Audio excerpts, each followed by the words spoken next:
is an issue, I'd vote Democrat.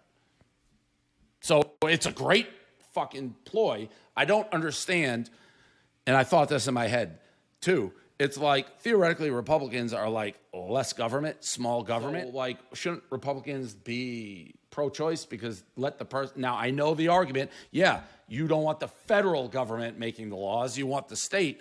But overall, the less government is just let a fucking woman do what she wants with her body.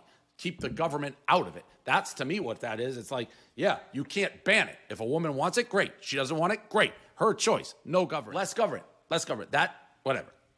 It's a crazy thing. It has to be said. People, I'm sure some people are like, that's not your thing. They're going to be mad. It's a super sensitive issue. I don't care. Certain issues, you have to be like, what the fuck are you talking about? This is one of them. When you're hiding something, you don't want that, and they are hiding a lot of things. They lied about that exchange, and Portnoy, unlike most people, can prove it. He joins us tonight. Dave Portnoy, thanks for coming on. So you grew up in Boston. I think you probably grew up in a family that took the New York Times seriously. You've lived in New York. You may live there now. Were you surprised by this? No, at this point, I wasn't. But what you just said, I talked to my dad, who is somebody who, what I say, trusts the New York Times. Yeah. And that's the alarming part. Because, you know, in the way you just preface it, I reached out to her 7 months ago. Tucker, they've been doing this for nearly a year. I knew about this investigation. When I heard about it, I said, let's sit down, open book. I will answer any question you have.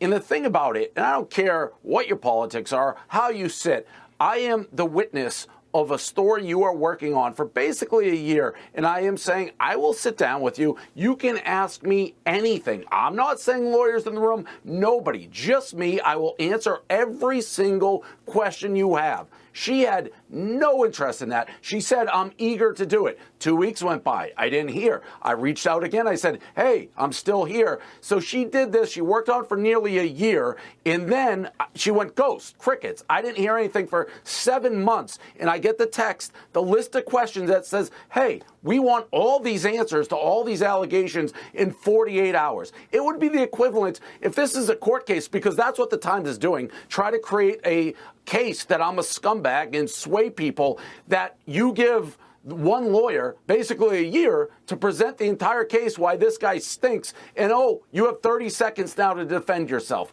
Who would ever do that? Nobody in their right mind. She never had interest in telling the truth. All she wanted to do was build a case against me. She never talked to any of my friends, anybody who would advocate. She never wanted to hear how we do responsible gaming training at our company. It was all a hit piece, and she had no interest in hearing my side of the story. What's so funny is it's about your personal life, and you've got a pretty effervescent personal life, but I've been in the media for 31 years. You hardly have the creepiest personal life of anyone in the media. I mean, it comes to the media. These are creepy people. Why are they trying to attack you on this? Because you're disobedient, right? Yeah, I think I've become politicized a little bit, but like what you said, listen, I don't care if people don't like me, Tucker. I really don't. Yeah. All I'm saying is give people the full picture.